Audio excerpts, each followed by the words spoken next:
제가 계획보다 기도가 일찍 끝나는 바람에 오늘 여러분들에게 봉독해드린 열왕기하 12장 6절부터 8절까지 말씀을 본문으로 해서 자원하는 마음으로 라고 하는 제목의 말씀으로 이 시간 같이 은혜를 나누고자 합니다. 오늘 우리가 읽은 본문은 요아스 왕이 일으켰던 개혁운동의 한 부분을 담고 있는 말씀입니다. 우리가 바로 지난 주일 아침 설교를 통해서 함께 배웠던 대로 이세벨의 딸 아달랴에 의해서 남쪽 유다의 우상 숭배가 성행하고 하나님께 대한 반역의 물결이 참으로 물결처럼 흘러넘치는 그런 유다 나라가 되었었던 부분을 우리는 배웠습니다. 예루살렘 성전을 찾는 사람들도 발걸음이 그쳤고 제사도 그쳤습니다. 당연히 예루살렘 성전은 아달랴와 그의 추종자들에 의해서 말할 수 없이 망가져가기 시작합니다. 성전에 붙었던 모든 금조각들은 파헤쳐져서 도난을 당하거나 여기저기 팔려가고 성전의 그 소중한 집기들은 다 뜯어내어져서 이곳저곳이 망가지고 무너져 내리는 그런 성전의 모습이 보이고 있었습니다. 우리가 지난주에 배웠던 대로 북왕조 이스라엘을 멸망으로 치닫게 만드는 악녀 이세벨, 그 이세벨이 남쪽 유다에까지 영향을 미치기 위해 자기의 딸 아달랴를 남쪽 유다 왕조에 시집을 보냈는데 아달랴의 남편 여호람이 죽자 그녀와 여호람 사이에서 낳은 아하시아라고 하는 아들에게 왕위를 넘겨줍니다. 그러면서 나이 어린 아하시아의 뒤에서 섭정을 하면서 아달랴가 남쪽 유다를 망가뜨려 가고 있었던 것이죠. 그러나 그 아들 아하시아가 북이스라엘의 요람 왕을 위문 갔다가 그곳에서 죽고 아달랴는 남쪽 유다에 홀로 덩그러니 남게 되었습니다.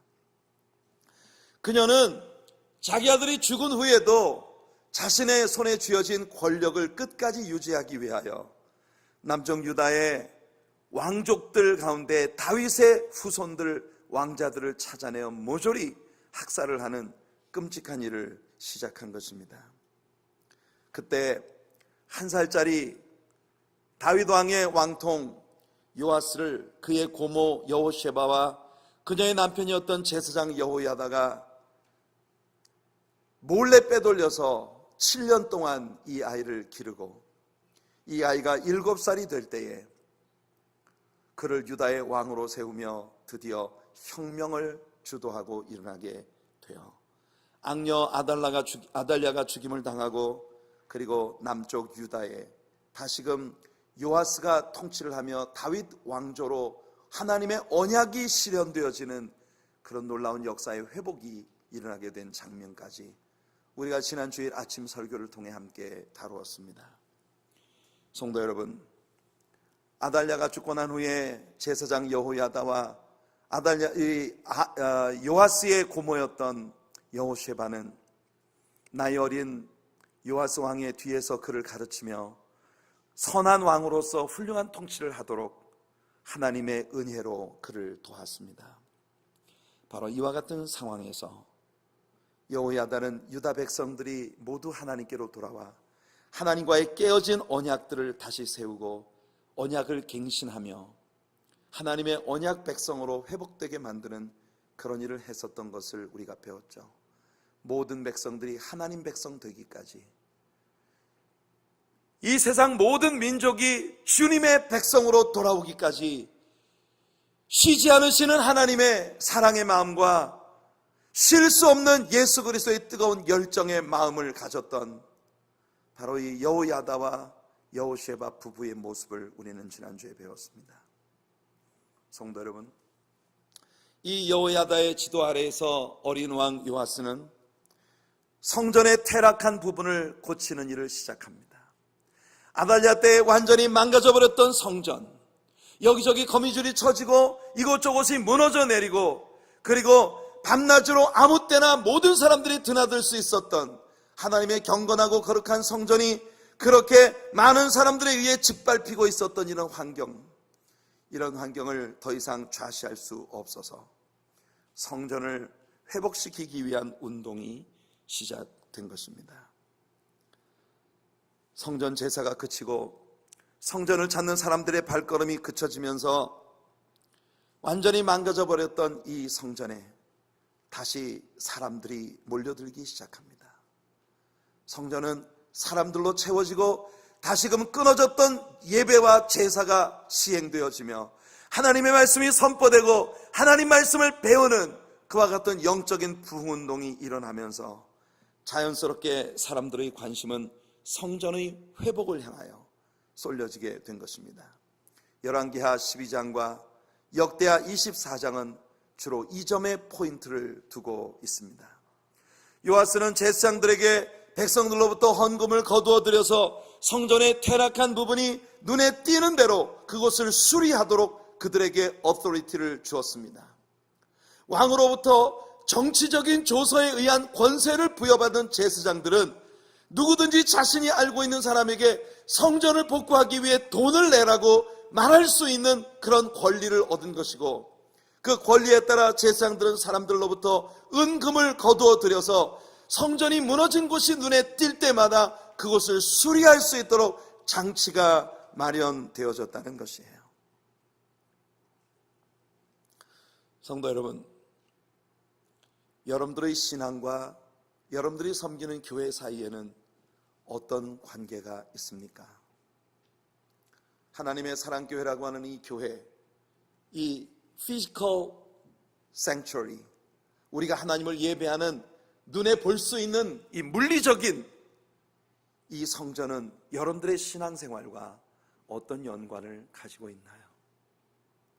여러분, 오늘날 많은 교회 안에 있는 신자들의 마음 안에 교회는 정말 만고의 쓸모없는 존재라고 하는 생각이 다시금 들어차기 시작합니다. 한때 무교회주의가 온 세상의 기독교를 위협했던 적이 있었습니다. 그러나 오늘날 이 무교회주의가 교회를 탈피해서 교회 없어도 신앙생활을 얼마든지 할 수 있다고 주장하는 그런 많은 교회 안에 있는 신자들의 모습이 점점 더 물결처럼 일어나고 있는 그런 시대를 우리는 살아가고 있는 것이에요. 사람들은 말합니다. 굳이 목사가 왜 필요해? 우리가 성경을 혼자 읽어도 성경을 배울 수 있고, 그리고 어느 곳이든 우리들이 모여서 예배 드리는 그곳이 곧 성전이지. 그래서 우리에게 교회라고 하는 것은 이제 정말 필요 없는 존재다. 교회는 역사 속에서 수없이 많은 말썽만 일으키고 세상 사람들에게 하나님의 영광을 가리는 독소적인 그런 존재들로 들어찬 곳이기 때문에 교회라고 하는 존재는 이제 더 이상 쓸모없다. 우리는 교회 없어도 하나님을 믿고 하나님의 신자로서 신앙생활을 할 수 있어. 이런 주장들이 오늘날 많은 사람들의 마음속에 일어나고 있는 것입니다. 그도 그럴 것이, 예전에는 교회만 가야 하나님 말씀을 제대로 배울 수 있었는데 오늘날은 교회에 굳이 가지 않더라도 인터넷을 통해서 버추얼 세계에서의 신앙생활을 얼마든지 할 수 있는 환경들이 조성되고 있죠. 인터넷만 열면 세계에서 최고 설교를 잘하는 목사님들의 탁월한 설교들이 물결처럼 넘쳐나는데, 그리고요 심지어 virtual offering,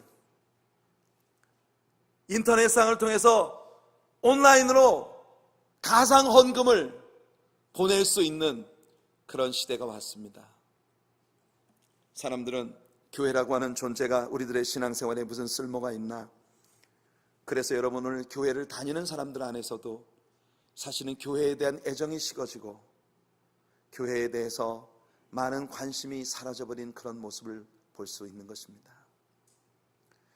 여러분들에게 한번 질문해 볼게요. 여러분들에게 교회는 무엇입니까? 여러분들은 교회를 사랑하시나요?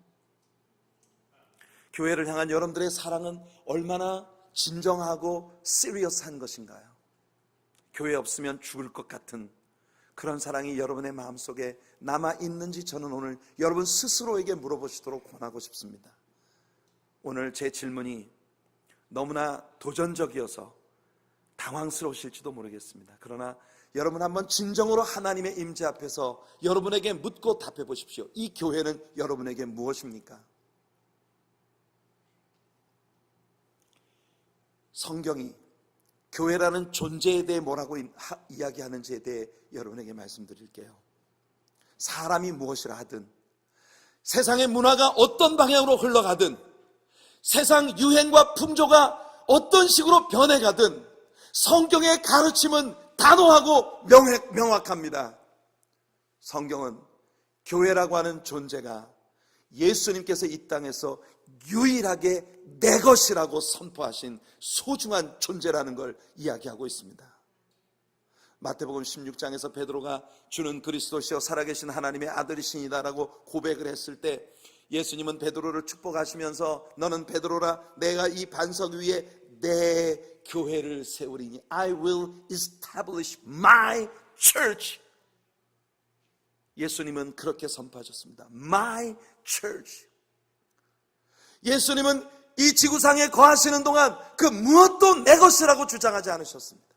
그야말로 미가 선지자가 말했던 것처럼 하늘과 땅과 바다와 산과 그 가운데 기식하는 모든 것이 다 그분의 것이고 은도 내 것이고 금도 내 것이라고 선포할 수 있는 그분이 이 땅에 거하시는 동안 그 어느 것도 내 것이라고 말씀하지 않으셨습니다. 심지어 여우도 굴이 있고 새들도 새끼들 보금자리를 가지고 있는데 인자는 머리 둘 곳이 없다고 말씀하신 것이 그분입니다. 그런 그분이 지구상에서 유일하게 이것은 내 것이야. This is really mine.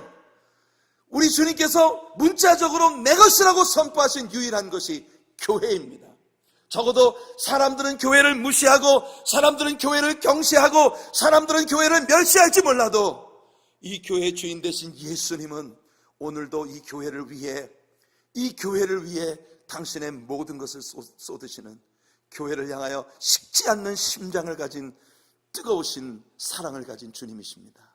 교회는 예수님의 것이고 예수님은 이것을 위해 당신의 목숨을 내려놓으셨기 때문에 여전히 교회는 예수님께, 하나님께 너무나 중요한 존재입니다. 교회가 신앙생활을 하는 우리들 모두에게 중요한 또 다른 이유는 교회야말로 내가 입술로 고백하고 마음으로 독백하는 우리들의 내면의 신앙의 진실로 어떤 것인지를 표현해낼 수 있는 그런 축복의 공간이기 때문입니다. 교회가 가지고 있는 비전, 교회가 가지고 있는 꿈과 소망을 향해 우리들의 마음을 쏟아내며 우리는 물질을 쓰고 시간을 쓰고 우리의 모든 애정과 사랑을 이 재단에 쏟으면서 내가 진실로 주님을 사랑하는 그리스도의 신부요 하나님의 백성이라는 걸 우리는 표현해낼 수 있기 때문에 교회는 우리에게 축복인 것이에요. 그래서 히브리서 기자는 말합니다. 말세가 가까이 올수록 사람들은 모이는 것을 패하는 그런 습관을 갖게 될 것이라고. 히브리서 기자가 이야기했던 그 예언은 오늘날 우리들의 눈앞에서 문자 그대로 성취되고 있지만, 그러나 우리 믿음을 가진 사람들은 그런 모임을 패하는 자들의 습관과 같이 아니하고 때가 가까움을 볼수록 더욱 모이기를 힘쓰는 자들이 되리라. 성도 여러분, 예수님을 진정으로 사랑하신다면 그분을 향한 여러분들의 사랑은 교회를 향한 여러분들의 애정으로 표현되어야만 합니다. 그래야 그것이 주님을 향한 여러분들의 사랑의 고백이 가짜가 아니고 진짜라고 하는 걸 증명해낼 수 있는 것이죠. 이곳에서 우리는 다른 사람을 전도하여 그 사람들을 양육하여 예수 그리스도의 또 하나의 새 생명을 지닌 아름다운 하나님의 사람들을 탄생하게 만들고 그것이 하나님의 기쁨이 되는 것입니다. 교회의 부흥과 성장은 제도적인 장치를 통해 혹은 교회의 비전 제시를 통해 이루어지는 것이 아닙니다. 교회의 진정한 의미의 성장은 여러분 한 사람 한 사람이 변화되고 여러분들의 내면에서 부흥이 일어날 때 가능해지는 열매인 것입니다. 사도행전을 공부해 보세요. 초대교회는 어떤 교회도 총동원 대작전 이런 거 한 적 없습니다. 초대교회는 어떤 경우에도 사람들에게 왜 전도해서 사람을 데려오지 않느냐고 닥달을 한 적이 없습니다. 도리어 초대교회는 말입니다, 그 시대에 예수를 믿는다는 건 유대인들의 사회에서 완전히 축출될 수 있는 위험을 가진 것이고, 그 시대에 예수를 믿는다는 건 완전히 목숨을 내려놓아야 하는 일이었는데, 그럼에도 불구하고 초대교회는 날마다 미어 터졌습니다. 하루에 구원받는 사람의 숫자가 3,000이 더하고, 제자의 숫자가 3,000이 더하고, 그 후에도 5,000명이 죽게도 하고, 심지어는 유대인들의 큰 무리와 제사장들 가운데도 기독교로 개종을 하여 교회에 나오는 사람들이 늘어가고 있었다고 말합니다. 역사 가운데 처음으로 교회가 마이너스 성장으로 돌아선 지 오래되었습니다. 이와 같은 세상에서 여러분들은 이 교회가 여러분들에게 무엇인지 여러분 자신에게 한번 물어볼 수 있는 오늘 아침이 되기를 간절히 바랍니다.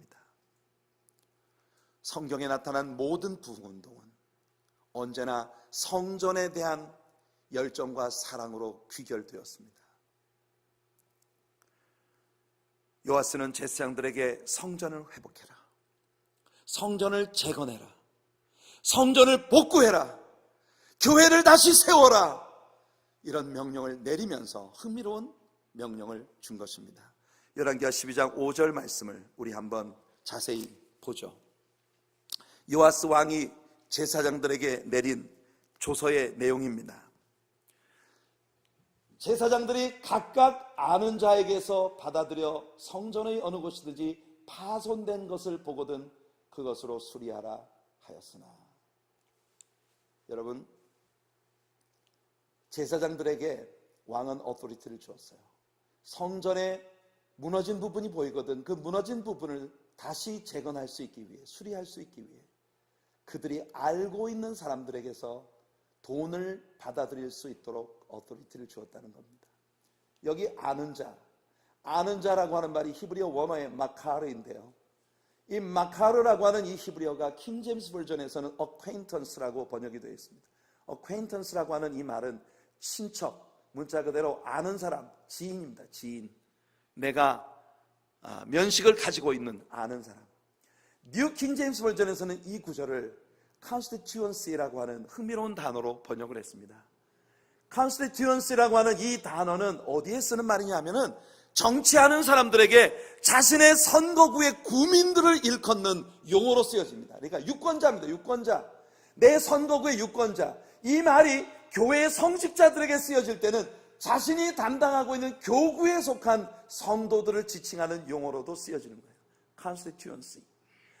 여러분, 요아스 왕은 제사장들에게 각각 자신들이 아는 자들에게서, 그러니까 이 말은 그들의 친척이나 지인들, 친구들, 면식이 있는 모든 사람들, 그리고 자신들이 담당하는 교구의 성도들에게 언제든지 교회가 필요한 부분이 있거든 돈을 내라고 요구하여 그들의 돈을 받아서 성전을 보수하라고 하는 명령을 내린 것입니다.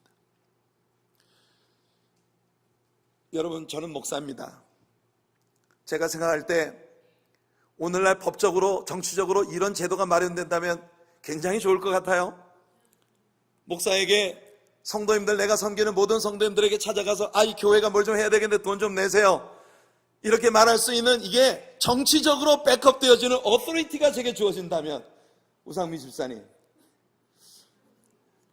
이 교회 이번에 뭘 좀 해야 되겠는데 돈 좀 한 10,000불만 내세요. 이게 여러분들이 컴플레인을 하면 안 되는 일이라는 이런 법적 제도가 마련되어진다면 제 생각에는요, 힐레리어스한 그야말로 정말 짜릿한 그런 일일 거라고 생각하는데, 뜻밖의 말입니다. 이렇게 마련되어진 정치적 제도와 왕의 명령, 시스템에 대한 문제로 접근한 그들의 방식은 처절하게 실패로 돌아갑니다. 오늘 이 성경은 우리들에게 모름지기 하나님의 일이란 이런 것을 통해서 이루어지는 것이 아니라는 걸 가르쳐주는 교훈입니다. 목사는 성도들에게 돈 이야기를 자꾸 하면 안 됩니다.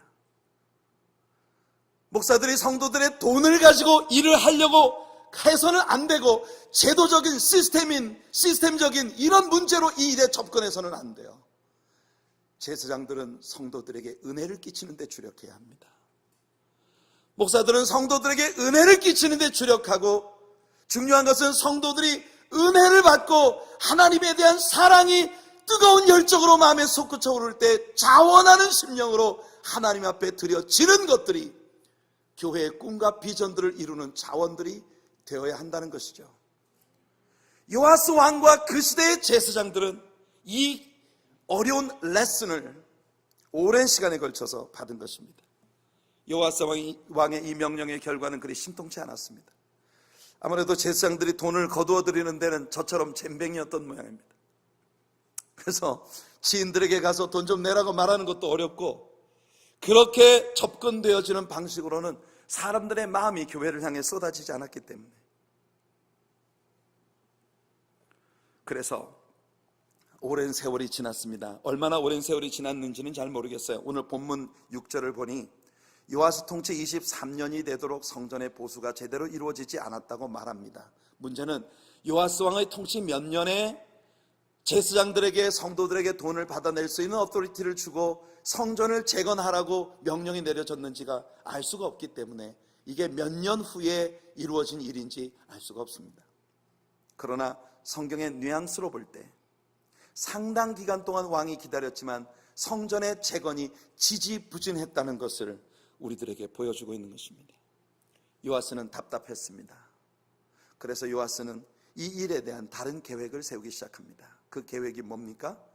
그것은 제사장들이든 누구든 사람들에게 돈을 내라고 말하지 않고 하나님 앞에 돈을 쓰고 싶은 사람들이 자원하는 마음으로 하나님께 예물을 드리도록 장치를 새롭게 마련한 것이에요.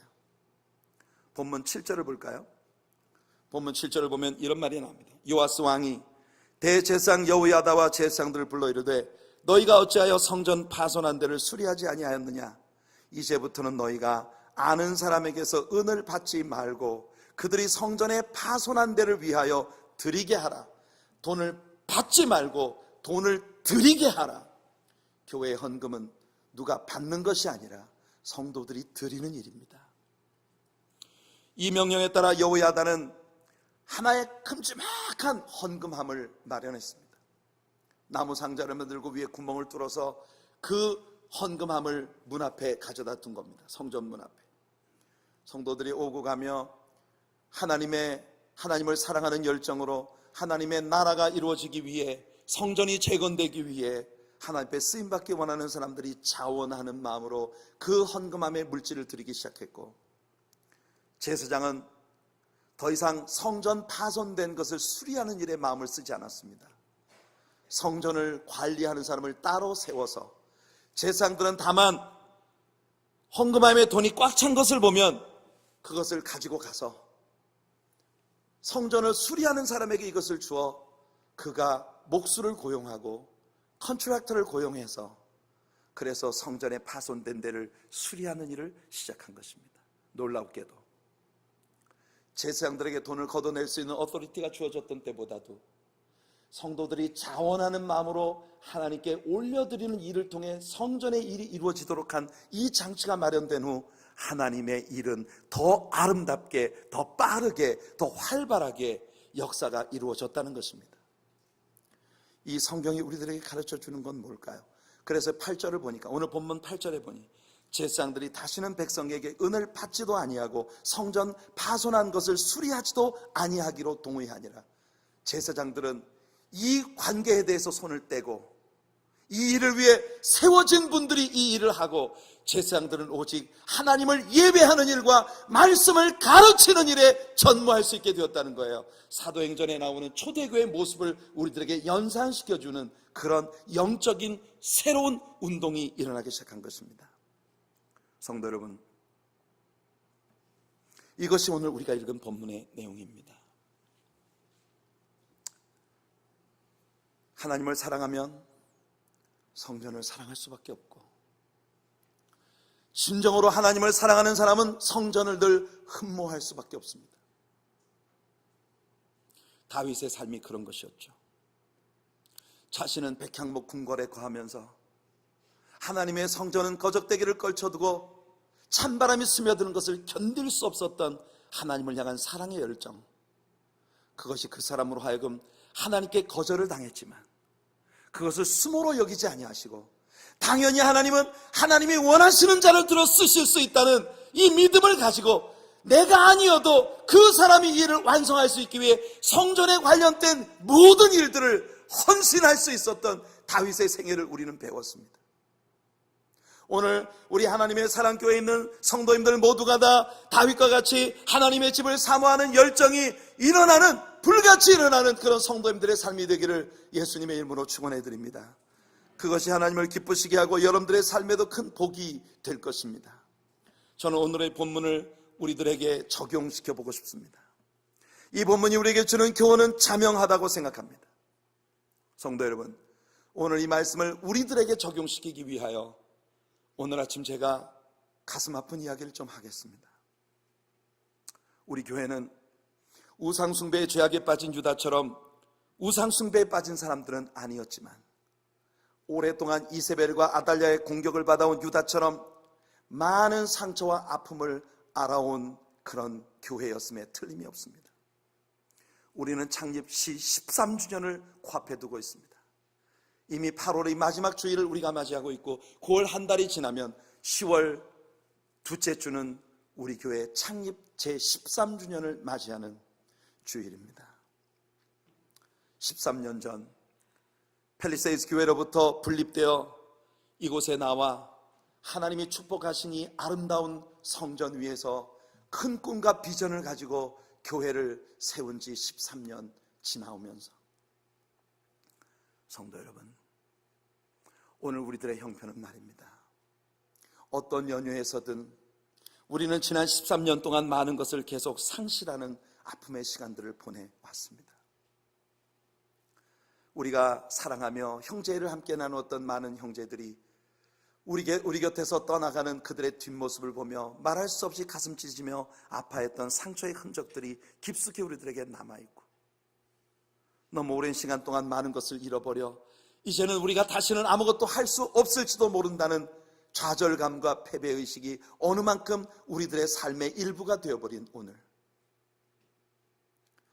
요아스 시대의 성전처럼 우리들에게 분명 하나님의 축복의 선물이었던 이 성전은 다소 우리가 감당하기 너무 버거운 그런 어려운 숙제로 우리에게 남아있는 그런 시간들을 우리가 보내고 있습니다. 지붕은 여기저기에서 누수가 일어나 비만 오면 성전의 이곳저곳이 실링 타일이 떨어져 내리고, 정말 그 어려움을 극복해내기 위해 토요일마다 우리 장로님들이 많은 시간을 써서 이곳에 나와 물이 새는 것, 이 천장 위에 여러분들 눈에 보이지 않지만 수없이 많은 컨테이너들이 올려져 있습니다. 그 물을 받아서 밖으로 뽑아내는 그런 장치들을 만들고 그렇게 어렵게 교회를 유지해 나가고 있습니다. 성도 여러분, 하나님을 향한 우리들의 사랑은 지금 하나님의 성전을 향한 우리들의 어떤 마음으로 표현되어져야 할까요? 여러분들에게 말씀드리고 싶은 건 오늘 본문을 통해 우리가 배워야 할 한 가지 중요한 사안이 있다는 겁니다. 그건 뭐냐? 교회가 교회답지 못하고 성전이 성전답지 못할 때, 오랫동안 부흥이 지지부진할 때 요아스 왕을 비롯 그 시대에 있었던 어느 누구도 이것을 누구 탓이라고 남에게 손가락질을 하며 비난하지 않았다는 것입니다. 모든 문제는 우리들의 내면에서부터 다시 자발적이고 아름다운 자원하는 심령이 생성되어지는 데서부터 시작될 수 있다는 걸 우리 모두가 알고 있습니다. 하나님께서 우리들 모두의 마음 안에 자원하는 마음을 심어주시기를 구합니다. 제사장들이 지인들과 교구의 성도들을 만나 그들의 참여를 구하는 개인적인 노력은 건강한 결과를 가져오지 못했습니다. 애태우고 안타까워하는 일이 특정한 몇몇 사람에 머물러서는 결코 어떤 일도 이루어질 수 없는 것이에요. 분명히 우리 교회는 영적으로 물리적으로 보수공사가 필요한 상황입니다. 교회는 여러분 이런저런 상처들을 받고, 영적으로 우리 성도들 내면에 상처가 있고, 그리고 우리 건물에도 상처가 있고, 우리들 모두가 요아스 시대에 유다의 예루살렘 성전처럼 과거의 옛 영화만 곱씹으면서 아파하고 있는 그런 상황을 우리 지나가고 있다는 것입니다. 성도 여러분, 지난 13년 동안 우리는 계속 내려가고 또 내려가는 그런 모습을 보여왔습니다. 그러나 성경은 우리에게 말합니다. 우리는 왕 같은 제사장들입니다. The Royal Priesthood. 여러분들은 왕입니다. 예수 그리스도로 말미암아 여러분은 왕이 되었습니다. 왕은 말입니다, 누구의 명령도 받지 않습니다. 왕은 어떤 사람의 강압에 의해서 움직이는 자가 아닙니다. 그는 명령을 내리는 자이고 모든 것을 결단하는 자이죠. 예수님이 십자가를 통해 우리들 모두에게 왕이 되게 하셨습니다. 오늘 하나님께서 여러분들의 마음에 하나님의 마음을 심어주시기를 축복합니다. 그래서 여러분 자발적인 마음으로 하나님의 은혜에 이끌려 여러분들 교회의 모든 일들을 내게 주신 사명의 시각으로 바라볼 수 있는 은혜가 열려지게 되기를 예수님의 이름으로 축원해 드립니다. 교회에 무엇이 결핍되었다고, 교회의 어떤 부분이 부족하다고, 교회에 이런저런 부분이 손을 대야 한다고 누구에게 원망하거나 불평하거나 화를 내는 일은 그건 성도에게 주어진 몫이 아닌 것입니다. 많은 사람들이 그렇게 말합니다. 부흥만 되면 모든 문제는 해결됩니다. 맞는 말이죠. 정답입니다, 여러분. 부흥만 되면 교회의 모든 문제는 해결됩니다. 부흥만 되면 우리 교회는 다시 옛날보다 더한 영화를 이 땅에 선포하며 주님의 나라를 세워갈 수 있죠. 그런데 그 부흥이 어떻게 이루어지는 것일까요? 성도 여러분, 2017년에 들어오며 우리는 다시 한번 바운스백 할 수 있는 반전의 기회를 마련하고자 신년 축복 성회를 열며 2017 우리는 부흥합니다라는 슬로건을 채택했습니다.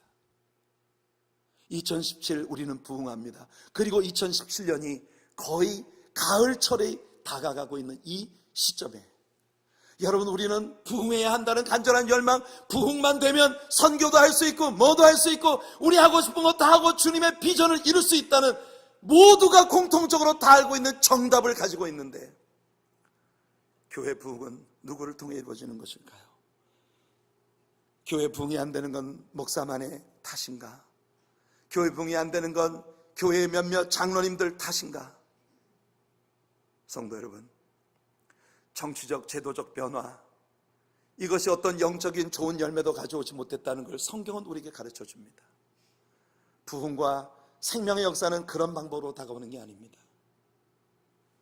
교회의 부흥은 바로 여러분 한 분의 영혼에서부터 시작되는 것입니다. 여러분들이 하나님을 향하여 돌아서셔야만 합니다. 여러분들이 하나님께 마음을 여셔야만 합니다. 하나님이 여러분의 중심에 들어와 그분의 일을 시작하실 수 있도록 여러분들의 마음을 하나님 앞에 내어 드리는 것이 모든 부흥의 시작인 것입니다. 성도 여러분, 우리 교회가 다시 한번 일어나기 위하여 우리는 성도님들에게 새생명 전도축제 생명과 사랑의 대잔치를 선포하고 우리 자신을 다시 한번 뒤돌아보며 영혼을 구원하는 이 소중한 일에 다시 한번 우리가 힘을 앞에 뛰어들기를 바라고 있습니다. 성도님들은 모두 하나님을 사랑한다고 말하고 모든 성도님들이 교회를 사랑한다고 고백하며 모든 성도님들이 교회는 부흥해야 된다고 말합니다. 그러나 정작 이 일을 이루기 위하여 우리들이 분연히 일어나 힘을 앞에 주님 앞에 마음을 쏟자고 할 때 여러분들에게서 나타나는 반응은 어떤 것입니까? 성도 여러분, 지난 한 주간 동안 전교인 릴레이 금식 기도와 특별 새벽 기도가 있었습니다. 알고 계십니까? 지난 주일 광고를 했으니 여러분 모두 들으셨을 거예요. 저는 지난 3주간에 걸쳐서 우리가 지금 하려는 일이 얼마나 하나님의 뜨거운 가슴과 예수님의 뜨거운 심장을 반영하고 있는 일인지를 설교를 통해 여러분과 나누었습니다. 나아만 장군의 집에 끌려온 전쟁포로 한 계집 여종의 아무 의미 없어 보이는 작은 행동 하나가 얼마나 큰 여파를 가져왔는지를 나누었고, 성문 밖에 내쳐졌던 문둥이 네 사람의 그 힘없는 타박걸음을 엄청난 연합군대에 말 달리는 소리로 바꾸셨던 하나님의 역사를 여러분들에게 선포했습니다. 오늘날은 아름다운 소식이 있는 날인데 내일까지 잠잠하고 있으면 하나님의 벌이 내게 미칠 것이라는 강박관념을 가졌던 아름다운 영혼 구원의 사명감을 누렸던 그 문둥이 네 사람의 이야기. 지난 주간에는 오늘 설교의 초두에서 리뷰해드린 것처럼 여호야다와 여호셰바의 목숨을 건 혁명, 어린 요아스를 살려 아달랴의 폭군 아달랴의 손으로부터 그를 구해내고 하나님이 그들에게 주셨던 언약을 다시 성취시켜 언약이 갱신되어지고 다윗의 후손 예수 그리스도가 이 땅에 오실 수 있는 그런 하나님의 은혜의 맥을 이어가게 만들었던 위대한 종. 그 뜨거운 가슴의 열정을 여러분들에게 호소하며 여러분들 다가오는 한 주간 동안 우리 하루 한 끼씩만 금식합시다라고 여러분들에게 말씀을 드렸습니다. 예배가 끝난 후 모든 성도들이 돌아가고 제가 금식 작정표에 쓰여진 여러분들의 이름을 보다가 눈물이 났습니다. 성도 여러분, 제가 여러분들에게 일주일을 금식하자고 하지 않았습니다. 여러분들에게 3일을 금식하자고 하지 않았습니다. 이분 하루라도 우리가 금식을 하자고 한 게 아니었습니다. 모든 성도님들이 동참하여 한 끼만이라도 모두가 함께 동참하는 금식이 되었으면 좋겠다고 말씀드렸습니다.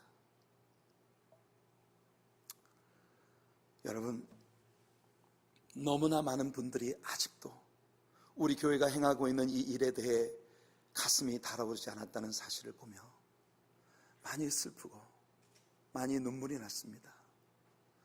여러분, 아직도 우리에게는 2차례가 더 남아 있습니다. 2차례의 기도, 특별 기도가 우리에게 남아 있습니다.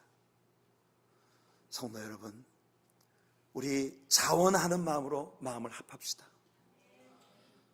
오늘 목사님이 왜 저러지? 아마 오늘 저의 설교의 모습을 보며 이제껏 한 번도 본 적이 없는 그런 모습을 여러분들이 보고 계시다고 생각할지 모르겠습니다. 여러분, 그러나 하나님께서 제 마음속에 주시는 채찍질을 견딜 수가 없습니다. 너는 네가 섬기는 영혼들을 깨우기 위해 뭘 하고 있느냐? 이렇게 열정을 다해서 울부짖는데 아직도 성도님들의 마음속에는 교회에 행하고 있는 이 소중한 일들에 대한 마음이 일어나지 않고 있는 이 아픔이, 아침 한 끼를 금식하시면 그저 아침에 조금 늦게까지 주무시면 됩니다. 다만 여러분들에게 나누어드린 기도 카드에 쓰여져 있는 우리의 공동 기도를 한 번 소리내어 읽어주시면 되는 겁니다. 점심이 일하기 때문에 힘들면 저녁 한 끼를 금식하겠다고 결정하시면 좀 일찍 주무시면 됩니다. 다만 주무시기 전에 그저 그 기도 카드에 쓰여져 있는 공동 기도를 한 번 소리내어 읽어주시면 됩니다. 121가지 이유가 있을 것입니다. 그러나 여러분, 여러분들의 마음으로부터 모든 것이 시작될 수 있다는 걸 놓치지 않으시기를 소원합니다. 저는 이런 글을 읽은 적이 있습니다. 옛날에 everybody, somebody, anybody, nobody라는 이름을 가진 4사람이 있었답니다.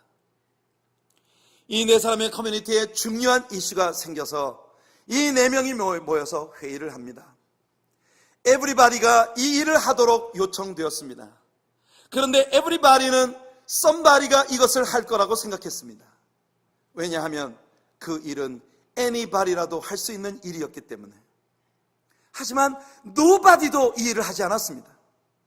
그래서 somebody는 화가 났습니다. 왜냐하면 이 일은 everybody의 일이었는데 everybody는 anybody라도 그 일을 할 수 있으리라고 생각했고 nobody도 everybody가 그 일을 하지 않을 것이라는 걸 몰랐습니다. 이 일은 everybody가 somebody를 비난하고 애초에 anybody라도 할 수 있었던 그 일을 nobody도 하지 않는 그런 형편으로 끝이 났습니다. 마지막 보고에 의하면 그 4사람은 아직까지도 치열하게 싸우고 있는 중이랍니다. 성도 여러분, 무엇을 해야 한다고 우리 모두가 함께 말할 수 있는데 그 일은 누구를 통해 이루어질까요? 저는 이 네 사람의 이야기가 오늘 현대 교회의 병을 꼬집는 것이 아닐까 생각해 봅니다. 우리 모두 뜨거운 사명감을 갖고 있고 우리 모두 사랑한다고 고백하고 있습니다. 여러분, 지난 2주 전쯤 전승문 장로님께서 저를 만나자고 요청을 하셨습니다. 그리고 불편하신 몸에 일부러 교회 제 사무실까지 찾아오셨습니다. 장로님께서 저를 만나셔서 하시는 말씀이, 이번 축제에 대한 모든 행사 계획표를 자세히 들여다보니 순서마다 매일매일의 스케줄마다 성도님들에게 나누어드리는 많은 종류의 인쇄물들과 또 기념품들, 그리고 시상품들, 그리고 D-Day에 우리의 초청을 받아 우리에게로 올 VIP들을 위한 기념품과 식사 준비, 모든 게 돈 들어갈 일인데 이걸 다 어떻게 감당할 수 있겠느냐고 저한테 재정 계획은 세워져 있느냐고 물으시더라고요. 여러분들 모두가 아시다시피 돈에 대해서는 젬병이인 정 목사가 장로님께 할 수 있었던 대답은 하나님이 공급해 주시는 데까지 가면 되죠 뭐, 그것이었습니다. 우리 장로님은요, 굉장히 익사이팅한, 흥분을 감추할 수 없는 마음을 가지고 제게 오셨습니다. 장로님이 최근에 무역을 하시니까 한국으로부터 화장품을 지금 수입을 해왔는데 그 가운데 10,000불여 상당의 화장품을 이번에 교회에 도네이션을 하시겠다고 말씀을 하십니다.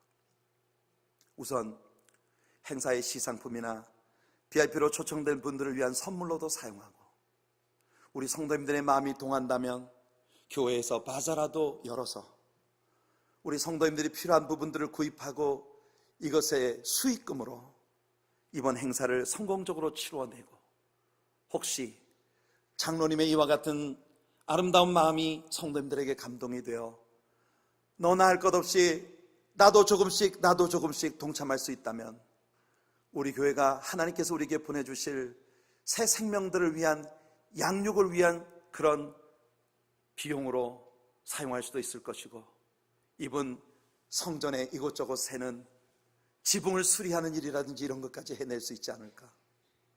장로님의 마음속에 있는 그 익사이팅한 모습을 보면서 제가 하나님 앞에 참 많이 눈물을 흘리며 기도합니다. 여러분, 제가 볼 때 요아스 왕 당시에 오랫동안 지지부진했던 성전의 일은 바로 이런 마음을 통해 이루어지는 것이었습니다. 성도 여러분, 저는 여러분들에게 지금 돈 이야기를 하고 있는 것이 아닙니다. 여러분들의 마음입니다. 우리 모두가 전 장로님이 보이신 이와 같은 마음을 어린아이처럼 순진무구하게 하나님 앞에 가져볼 수 있다면 우리들 통해 얼마나 위대한 일이 이루어질 수 있을까요? 저는요, 우리 교회 모든 성도님들 아침마다 제 핸드폰 속에 있는 여러분들의 교족부를 넘겨가며 여러분들의 이름을 하나하나 부르면서 기도합니다. 제가 우리 교족부상에 있는 여러분들 한 분 한 분의 가족 카드를 보면서 우리 교회는 얼마나 엄청난 자원을 가지고 있는가 하는 것을 느낍니다. 다만 개발되지 않은 자원들, for some reason, 어떤 연유로든 너무나 소중한 자원들이 묻혀 있다는 사실을 발견하고 있습니다. 하나님께서 캐내 주시기를 원합니다. 하나님께서 캐내 주시기를 원합니다. 여러분들의 마음에 숨겨진 보석들이 이번 이 생명과 사랑의 대잔치를 통해 하나님 앞에서 개발되어지는 역사가 있기를 축복합니다. 그래서 우리들 모두가 힘을 합해 모두가 말합니다. 부흥하면 됩니다. 그 부흥이 이루어지는 건 바로 나로부터 시작되어야 한다는 것을 우리 모두가 함께 고백하며 나아갈 수 있는 오늘 아침이 되기를 예수님의 이름으로 축복해드립니다. 하나님께서 우리들 모두의 마음 안에 여러분 다시 한번 가슴 떨리는 마음을, 다시 한번 심장이 떨리도록 뭔가 나에게 익사이트먼트를 주시는 그런 은혜가 오늘 아침 여러분에게 있기를 축복합니다. 여러분 한 분 한 분이 내가 사랑하는 하나님이 그토록 기뻐하시는 교회를 위하여 내가 할 수 있는 일이 무엇일까? 모두가 다 함께 참여하시는 우리 성도님들 모두의 파티시페이션이 이루어지는 그런 은혜가 우리에게 있기를 예수님의 이름으로 축원해 드립니다. 영상을 하나 보여드릴게요. 우리 교회가